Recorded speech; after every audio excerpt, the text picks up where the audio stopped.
Uunahin po natin ang verses 1 to 2. If you are a wife, you must put your husband first. Even if he opposes our message, you will win him over by what you do. No one else will have to say anything to him because he will see how you honor God and live a pure life. The context is that Peter speaking to Christian women whose husbands are not believers in the Lord. At sabi niya, kung ikaw ay isang babaeng may asawa, dapat mong inuuna ang iyong asawang lalaki. Kahit pa sinasalungat niya ang mensahe namin ng mga guro ninyo, ay madadala niyo sila sa Panginoon, hindi sa pamamagitan ng pakikipagtalo, pag-aaway, kundi sa pamamagitan ng inyong kagandahang loob. At wala nang kailangan pa mag-sermon sa kanya o magturo kung ang mga kilos niyo mismo ay kakabakasan at kakakitaan ng diwa ng Espiritu ng turo ni Kristo. Napakagandang paalala noon, magpahanggang ngayon.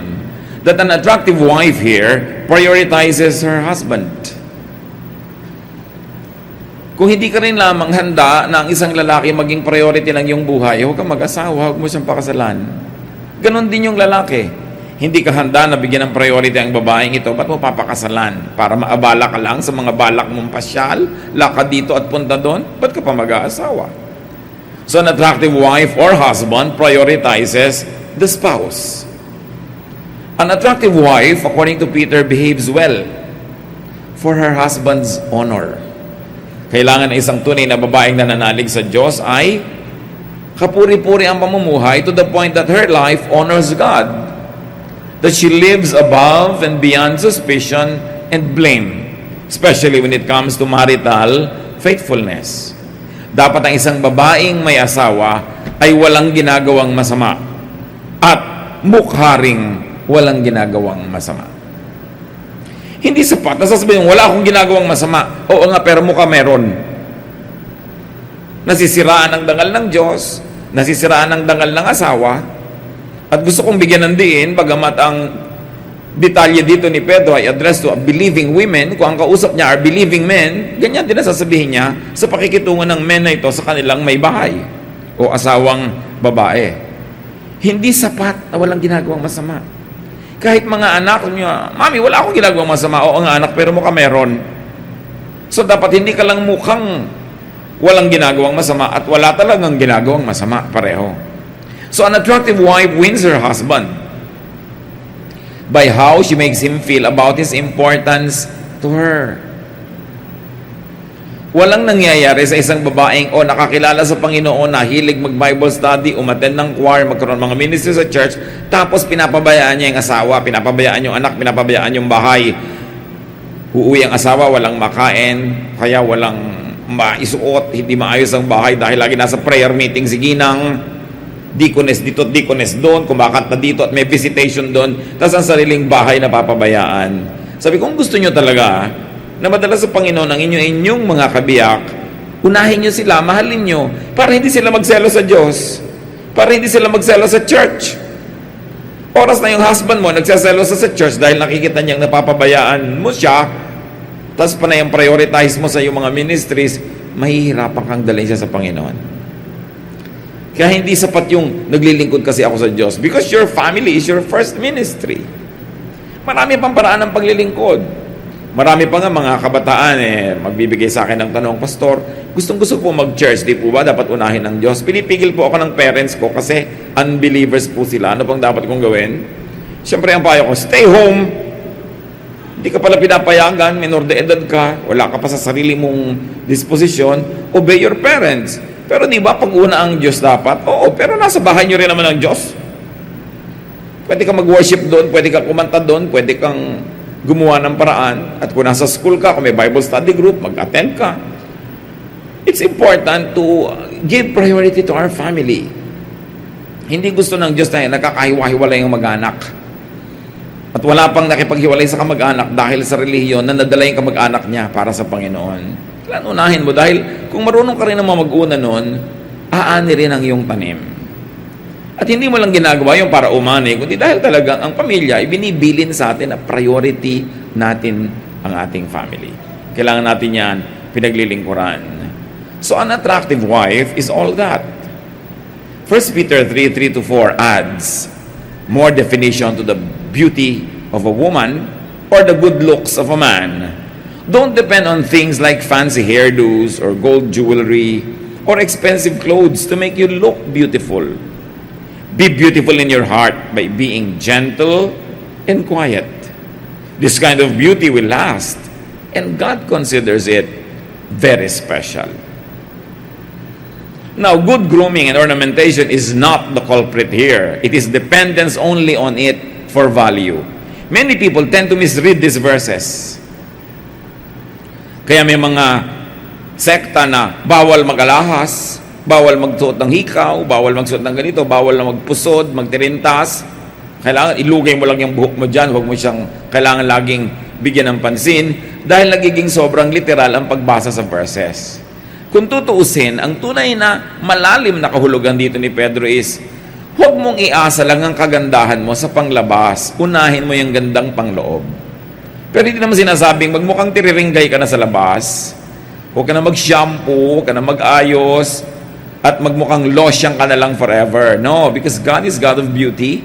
And even the temple, when the temple was made, God had very specific instructions how it would be ornamented, decorated, and beautified.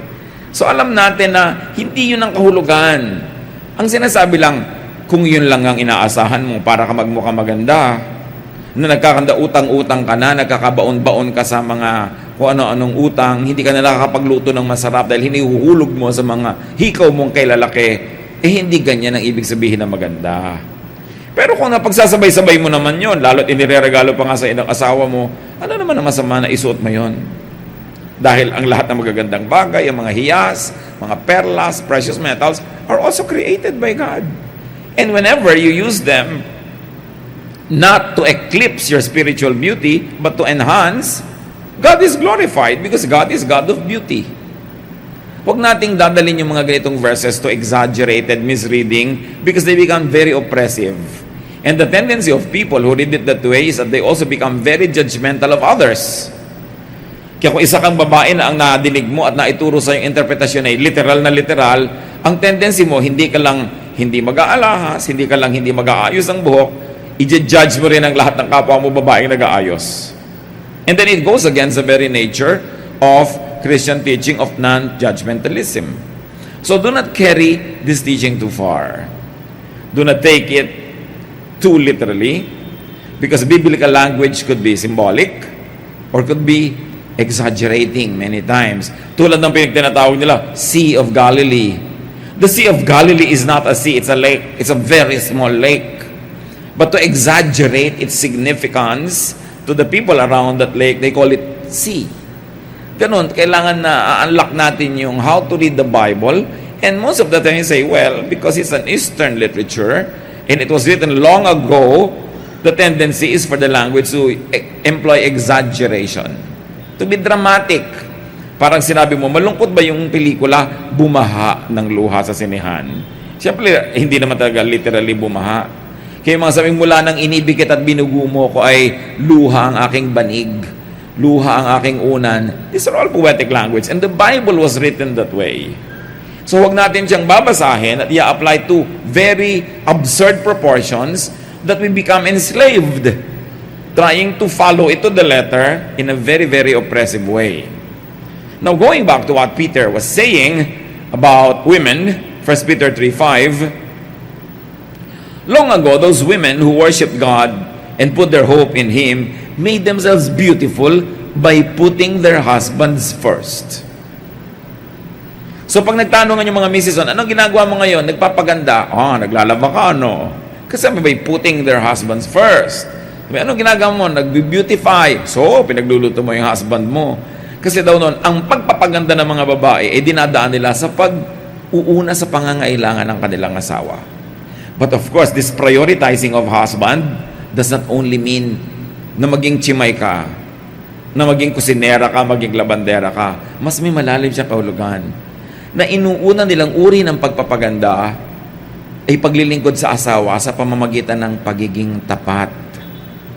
Maging malinis na babae, tapat na babae na hindi nangangalon niya, hindi na chichismis sa kapitbahay, hindi gabing-gabi na wala pa, hindi kung sino-sinong mga kasama. Yun ang sinasabi ring unahin mo ang iyong asawa. Kesa sa hilig mo halimbawang mamasyal, kesa sa hilig mong gumayak-gayak. Lalo kung ang asawa mo halimbawa nasa abroad, kanino ka naman sobrang magpapaganda? Diba? So, mapag-iisipan ka ng kapitbahay mo, labas ka ng labas, ang ganda-ganda mo, tapos wala yung asawa mo. So sabi, unahin mo ang asawa mo, ang ibig sabihin, yung dangal niya, unahin mo kaysa sa hilig mo at katinang yung paa na mamasyal. Lalakad ka, dapat kasama mo lagi mga anak mo para hindi ka na pag-iisipan ng masama. At kung hindi anak mo, kailangan hipag mo, kamag-anak ng asawa mong lalaki para wala silang masabi sa'yo dahil sila mismo yung kasama mo. Kung ang kasama mo lang, kamag-anak mo, baka sabihin pa nila, kinukonsinti naman kamag-anak nila. Pero in-laws mo kasama mo, biyanan mong kasama mong mamasyal, mag-spa, hindi ka magchichismis. This is what it really means to prioritize your husband, to prioritize his honor, his dignity. Lalo ngayon, napakarami pong mga mag-asawang hindi magkasama dahil sa trabaho, mga ginang at mga Mr. Den. Hindi nyo kailangang sobrang magpa-sexy, magpaganda, lalo't wala naman yung asawa nyo. Yun ang pagtitiis at yun ang sakripisyo na hinihingi para sa mga banal na babae at ganoon din sa mga banal na lalaki. Kailangan hindi nalalagay sa alanganin ng dangal ng inyong kabiyak. But all being said, Peter was saying that women should not depend on outward decoration for beauty. Hindi sinabing don't decorate. Hindi sinabing don't wear this and don't wear that. Literally, kundi don't depend on it for substance because it can never compensate for a bad character. Kahit busilak sa kaputian ng iyong suot, pero kung marumi ang iyong kalooban, baliwala yun. Kaya sinasabi, unahin mo character development. O meron kang limited time para magpaganda ng kutis o magbasa ng Biblia, dapat unahin mo yung pampaganda ng iyong espiritu. Pero kung meron ka naman talaga magaling na time management, pagsasabay mo naman yan Hindi naman kailangan mamili lang ng isa sa dalawa. Kailangan lang time management. Isipin nyo, lalo yung mga mahilig mag-beauty parlor, ilang oras na nasa beauty parlor ng isang tao, ilang oras ka nagbabasa ng Biblia, ilang oras ka nagko-quiet time, gaano katagal na nag-uubos ang panahon sa pagpapatuwid ng buhok na kulot at sa pagkukulot ng buhok na tuwid. Diba? Sa pagpapalight ng color ng dark hair at sa pagpapadarken naman ng light. Gaano karaming oras ang nauubos sa pagpapantay ng mga kilay na hindi magkapantay-pantay? Gaano karaming oras ang nauubos kahit ng mga lalaki sa pagpapaganda ng mga katawan? Hindi yun masama. Pero ang point, dapat naman mas marami kang oras inuubos sa pagpapatalino ng utak mo, pagpapadami ng iyong alam, at pagpipigil sa sarili para yung karakter na maganda, matino, maayos, ang siyang mangibabaw. So how much of our time, our talent, our treasure do we invest in things that are purely physical and will not last? You know that beauty does not last. Yung nagkukulay ng buhok, 2 linggo pa lang lumalabas na ulit mga puti doon sa may roots. It really doesn't last. So mahalaga, karakter, sabi, dahil sa tingin daw ng Diyos, yun ang mahalaga. And this requires no financial expense. Yung character development. So don't let what is seen outside define your beauty. Pag sinabing, uy, kilala mo ba yung asawa ni alin yung mahaba ang buhok o yung alin yung mabait? Diba? Alin yung ang laki-laki ng hikaw o yung matulungin? Anong klaseng impression ang ginagawa natin? Kasi hindi lang tao ang nakakakita. Ang pinakamahalaga sa lahat, our audience of one, the Lord, who is pleased when the Lord sees good character at work. So be beautiful inside by being gentle at sabi, and quiet. Hindi maganda yung babae na sobrang bungangera. Malakas magsalita, malakas tumawa. Yung nakita mo na yung ngala-ngala pag tumatawa, kahit maganda yung skin niya, baduy pa rin. Sabi, gusto mo maging magandang babae ka, yung maging mayumi ka, no? Hindi yung pag nakaupo, nakabuka ka. Pag naglalakad, parang kabayo. Kung makakembot, parang karetela sa bakubakong kalsada. Sabi, kailangan gentle, quiet. Yung nandyan siya, tapos mapapasik, ay, nandito pala siya. Hindi ang ingay-ingay niyang, tadang, eto ako. Binabaligtad kasi yan because of the showbiz orientation of today's culture. Kailangan ipinagsigsikawan mo maganda ka. Kailangan 5 kulay ng buhok mo at mga kintab-kintab pa para katingnan. Tapos pag tinanong ka, spell no. Sabi mo, ano yun? Hindi mo pa kayang spellin pala yung no. Pero ang daming kulay ng buhok mo. So mahalaga, hindi pa samang may kulay, pero dapat pagka naman kinausap ka, ay, hindi lang pala buhay niya, ang buhok niya ang makulay, pati katalinuhan niya, maganda. Sabi, don't settle for something that is superficial. Because superficial is only for 3 seconds. What can sustain is character. Nakita nyo yung kagagandang mga artista, bakit sa kabila ng ganda, hinihiwalayan pa rin ang asawa? Kasi hindi matiis ang ugali. O hindi matiis yung laging insecure dahil hindi siya secure enough because sa kagandahan ng asawa mo, ang daming umaaligid at sa pagkilos naman niya, mukhang pagbibigyan niya, talagang mababaliw yung asawa mo sa pag-aalala. Kaya ang nangyayari, nagkakahiwa-hiwalay. Inner beauty, good character is a kind of beauty that lasts and God loves. So kung may beauty project, ang beauty project ko, kailangan tumuwid ang buhok ko, o lumiit ang baywang ko, o matanggal ang mga pekas ko at mga kulugo sa mukha, etc. Dapat meron ka ring inner beauty project. Babawasan ko ang kadaldalan, babawasan ko pagchismis, babawasan ko pag-iisip ng masama, mas magiging mabuti akong asawa at ina o ama. Yung inner beauty project. Outer or outward beauty is temporary. It is costly. It's high maintenance. Ang buhok, pag sinunod mo yung arte, hindi na lang sapat ngayon na ginugupit. Kailangan sina-shampoo, kino-conditioner, may leave-on conditioner pa, may highlight pa yan. At ang buhok, pati ngayon, ay nire-relax na rin. Dahil stressed ang buhok. Nagpapaloko kayo sa mga advertising para lahat ng pera nyo mapunta doon, tapos ang ulam nyo, 3 dilis. Hati-hati kayo anak sa dilis, mahal magpa-straight ng buhok ha. Tapos pag yung ulo mo, nahihilo ka tuloy. Hindi natin pinagpapapaniwalaan dapat yung mga nakikita nyo na computer-enhanced advertising. Walang ganong buhok sa totoong buhay. But it's really not just about looks, even among men. 1 Samuel 16:1-7, kala nyo babae lang yun? One day, God said, Samuel, I've rejected Saul and I refuse to let him be king any longer. Stop feeling sad about him. Put some olive oil in a small container and go visit a man named Jesse who lives in Bethlehem. I've chosen one of his sons to be my king. So sabi nitong si Lord, alam mo, sobra na ang mga kamalian niyang Saul na yan, ha? Tama na ang pagiging king. Pipili na ako ng iba. Sige, maganda ka, at huwag kang mag-inarte dyan, ha? Don't be sad for him. We've given him a lot of chances.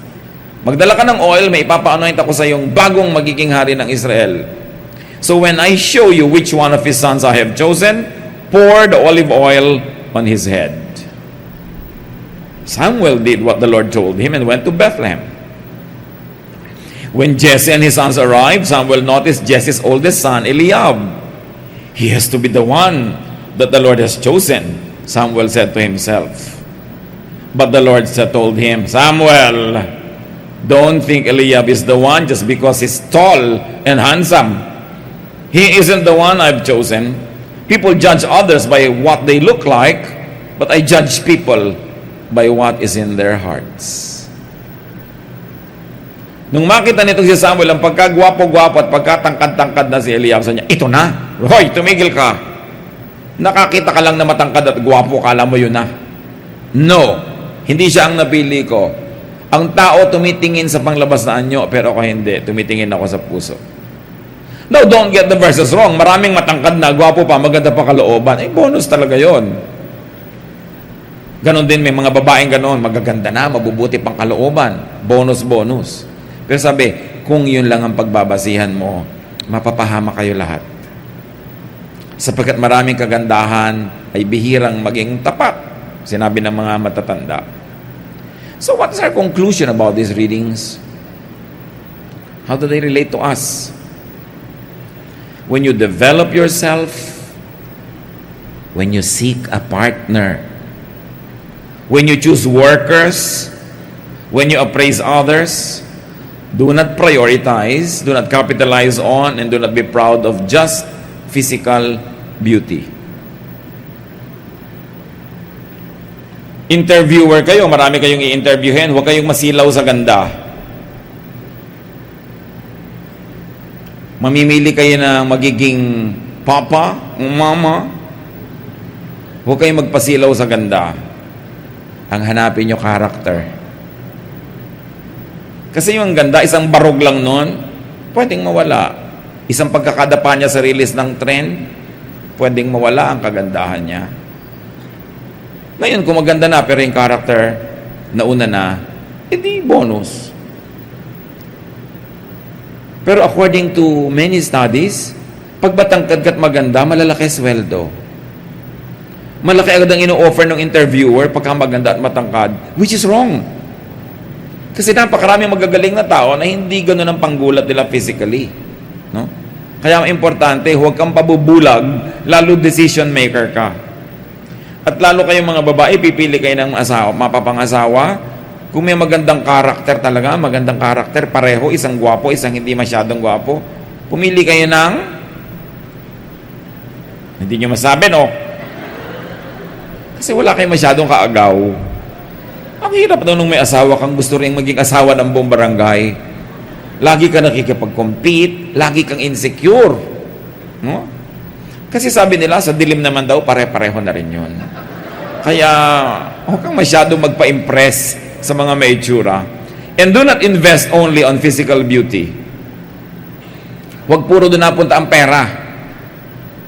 Gaano karami sa inyong namimili ng mga magagandang libro para basahin? Nag-i-invest at umaate ng mga seminar na may bayad. Bakit pag Bible study, pagka seminar, pagka tungkol sa mga kabanalan, gusto libre? Gusto pakain pa ng libre. Pero nagbabayad ng 600 para ituwid ang buhok. Libo-libo pa kaya ang binabayad eh. No? Pero pagka Bible, wala bang libreng Bible? Pagka seminar, wala bang libreng seminar? Pagka youth camp, wala bang libre o discount? Pero willing na willing magbayad, no? Para iurong ang pusod sa baba at maging dimple. Parang, bakit ganun ang mga warp values sa mga tao? Ang mga doktor na mga nasa ER, yung mga talagang agaw buhay, walang ibayad. Kaya tuloy yung mga doktor, walang kitain dahil, syempre, agaw buhay, gagamutin mo na dahil namamatay na to, dumudugo.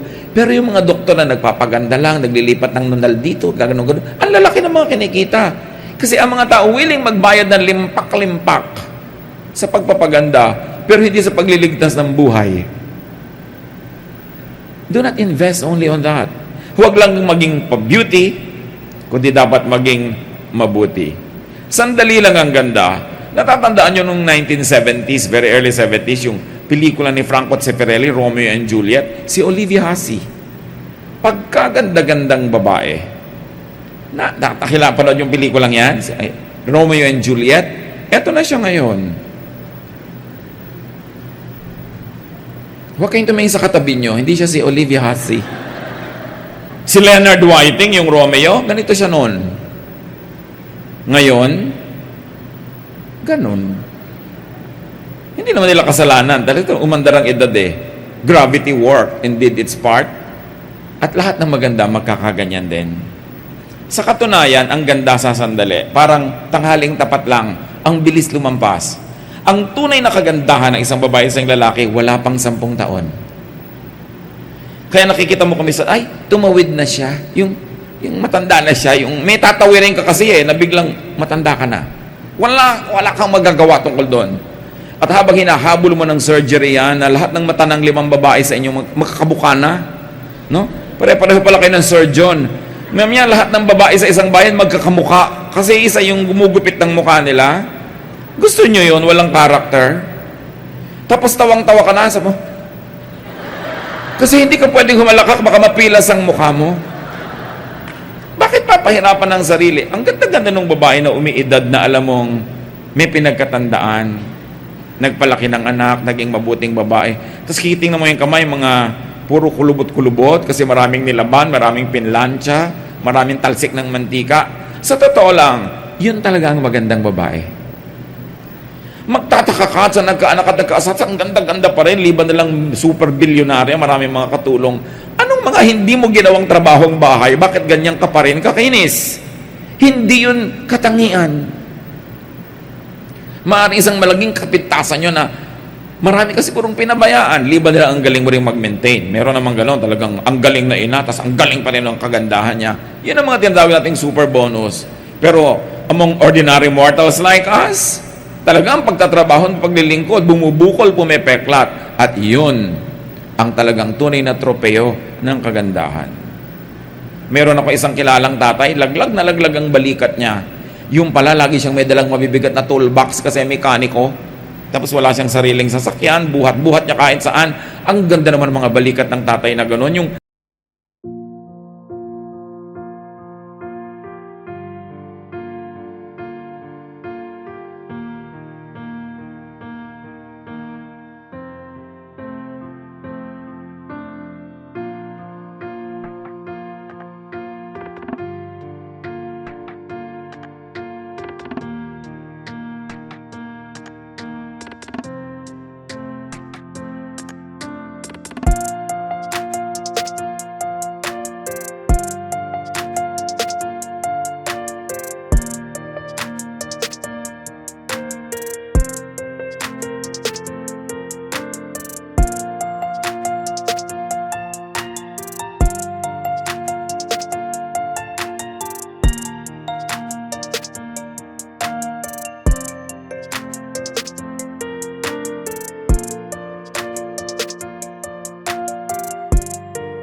lumaglag na sa paghahanap buhay para sa mga anak.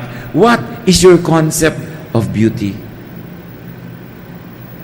A beautiful body is a body that shows how it served well. God, loved ones, country, church. Kaya may mga bayani na may mga halimbawa na tamaan ng bala, may mga peklat, hindi nila ipinapaayos. Kasi yun ang badge of their heroism. Isang patunay na meron sila naging mga paglilingkod. Di ba parang wala ka namang karakter na ang tanda-tanda mo na wala man lang mark yung mukha mo? Kasi bawat mark ng mukha is a story. Is history. So, kailangan appreciatein natin yun. Bakit kaya ang pangit ng kamay niya? Ay, hindi pala pangit ang kamay niya. Kasi mukhang kamay na nagtrabaho.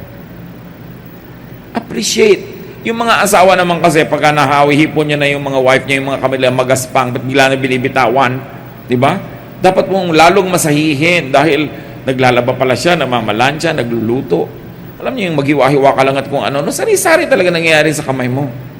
It's important. Huwag tayong magpadala sa standard ng sanlibutan. Huwag tayong magpauto sa advertising. Huwag nating gayahin ang mga artista na 70 years old na, mukha pang 30. It's a joke. Yung generic face, magkakamukha, it's a joke. Don't be enslaved by such warped values. Be free. Age gracefully. And the years will show in your face, in your hands, in your body, and those creases and those warts and those scars tell of a wonderful service to humanity. You are a very beautiful person. Be humble. Be good. And be substantial. Kung nagkataong maganda ka pa outwardly.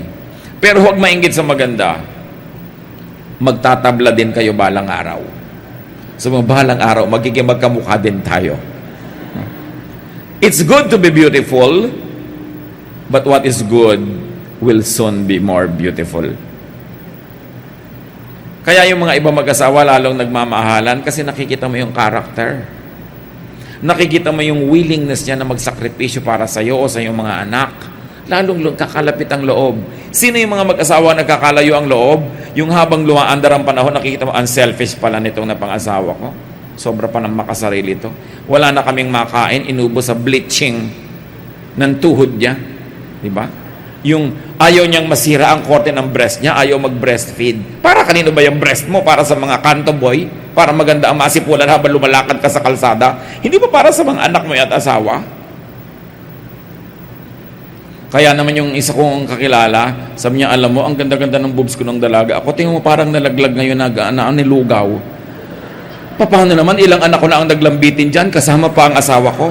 Sabi nga gano'n, abi talagang naglingkod na boobs ito. Hindi ba? Dapat nagawa ng monumento. Pwede, ang gandang-ganda doon, wala namang nagawang lingkod. So, wag niyong ikinakahiya kung parang nilugaw na umuho. Di ba? Ganun talaga. Ang mahalaga talagang naglingkod sa yung buong sambahayan. Pero siyempre, mainam na kung mabuti ka na, mabeauty pa. Kung nakakapag-maintain ka. Pero walang kwenta kung mabeauty lang, pero hindi mabuti.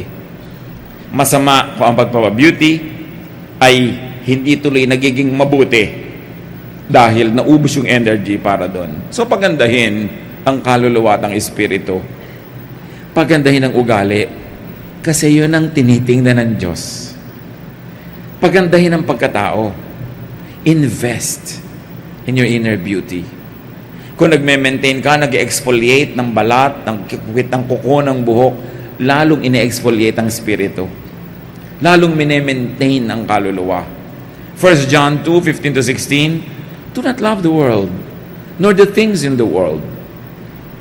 If anyone loves the world, the love for the Father is not in him. For all that's in the world, the lust of the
flesh and the lust of the eyes and the boastful pride of life is not from the Father, but is from the world. So kung pwedeng pagsabayin, gusto kong idiin, pagsabayin. Kung kailangan pumili ng isa, pumili ng mabuti.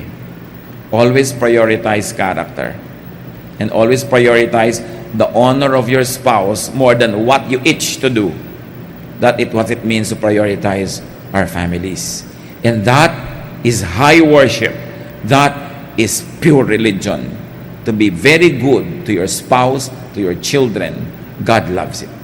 Ama namin, pakasuriin niyo po kami, Panginoon, kung nadadaya kami kumisan ang sanlibutan. While we know that it is good to have good grooming, to be neat, to be presentable, teach us where it should end. Turuan mo kami, Panginoon, na magbigay ng hangganan sa pagiging sobrang makalupa at makakatawan lang. Ganon din turuan mo kami, Lord, sa pag-appreciate ng aming kapwa. Na mas pahalagahan naming tingnan ang ganda ng kanilang ugali at pagkatao kaysa panglabas lang. Huwag kaming marahuyo, Panginoon, huwag kaming madaya at malasing sa nakikita ng mata. Na pati ang propetang si Samuel ay muntik ng madaya nung makakita siya ng matangkad at magandang lalaki. Akala niya yun na yung choice niyo.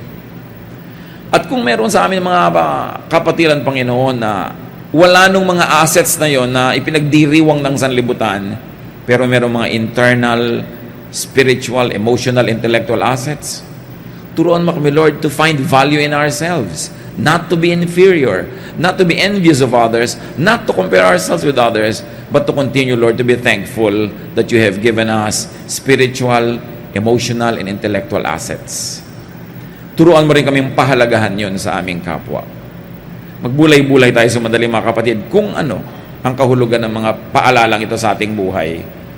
Kung sino ang pinapahalagahan natin, yung bang better looking na anak kaysa doon sa hindi masyadong good looking by the standards of the world? How do we judge our employees, people around us? We are spiritual people. Get beyond the body.